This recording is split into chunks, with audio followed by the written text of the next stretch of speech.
Now, for a deeper look at conservation efforts to save the world's smallest porpoise, I'm joined by Peter Thomas. He's the International and Policy Program Director for the Marine Mammal Commission. Welcome to the show. Thank you. Now, Peter, as we heard there, the Mexican authorities already issued this fishing ban to protect the vaquitas. People are still fishing illegally, and now they're even trying to use drones to catch some of these poachers. What sort of impact do you think all of this is going to have? Well, I think the use of drones is a fantastic development in this situation. The Mexican Navy has been working since the announcement by President Peña Nieto 2 Aprils ago that he's putting in place a 2-year ban on the gill nets, which catch both totuaba and the vaquitas, which we're so concerned about. The drones give the Navy a new capacity to go after these poachers who operate surreptitiously at night. No lights, no radar, no nothing. So they're able to get out with the drones, fly surreptitiously over them, and follow them, hopefully back to where they're bringing the totuabas back to land to enter smuggling rings. Now, as we mentioned there, the drones, and we're talking about them getting caught in these gill nets, which are obviously being blamed for catching all sorts of other byproducts in the way, including sharks. So what are some alternatives to these gill nets? And obviously they come with a price tag. Who's going to bear the costs? Right, well, I think we have a first problem, which is the totuaba trade has kind of overwhelmed our search for legal alternatives to catch the usual prey like shrimp and finfish, which feed markets in the United States and other countries. The development of small trawls, other fishing gear that doesn't, we call it vaquita-friendly gear, is really important. But right now our focus is largely on getting these illegal gill nets out of the water and kind of circumventing this trade of totuaba through the U.S. and into China.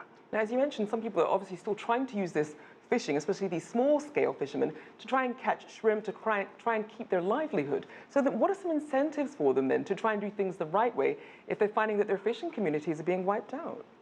I think it's a very difficult situation right now, and I think the government of Mexico can do more to support these fishermen who are doing the right thing.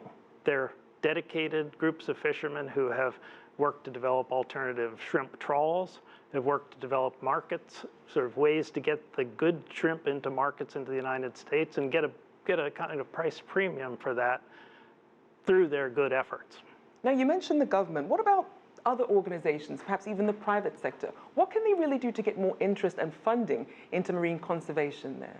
I think that the foundations and the non-governmental organizations have worked hard to, again, identify markets for shrimp caught with vaquita-friendly gear. I think several of the organizations that work on international wildlife trade are engaged both in Mexico, in the United States, and in China to identify where these totuaba swim bladders are being sold, to look at what consumers want, why they pay such high prices for these swim bladders. What do they call it? The money fish maw is what it's called in China. So I think everybody's trying to work together, and the government of China can continue its efforts to, again, identify where they're being sold, fulfill their obligations under the Convention on International Trade in Endangered Species, to really circumvent this kind of wildlife trafficking. Now, one thing I want to get to, we tend to see these big 5 game animals really catching all the headlines. Obviously, we heard Cecil the lion there taking all the headlines, and it's usually the African lion, African elephant, Cape buffalo, African leopard, and rhinoceros. Why don't marine mammals get the same attention? Well, first I'd say there's no doubt that the African elephant and the rhino, the sharks, they need attention because the trade in African elephant ivory, the trade in rhino horn, and the trade in shark fin is really devastating populations. That said, again, the Convention on International Trade in Endangered Species says that all species are irreplaceable. So let's pay attention to them all. And actually, historically, vaquita are the tiniest whale. They're the whales, the dolphins, and the porpoises. The vaquita porpoise is basically the cousin of the largest animal on Earth, the blue whale.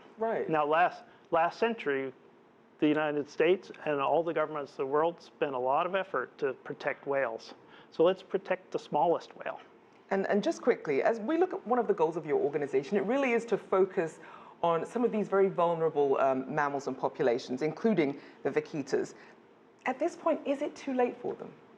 No, it's not too late. The vaquita lives in a beautiful habitat in the upper Gulf of California. The only thing stopping it is the illegal gill net use for totwaba. When vaquitas have died in these nets, they've been healthy, fat, and feeding, but suddenly they've been entrapped in a net. So if we can get those nets out of the water, I think there's a good chance they can come back. I certainly hope so. Unfortunately, we have to leave it there. Peter Thank Thomas you. from the Marine Mammal Commission.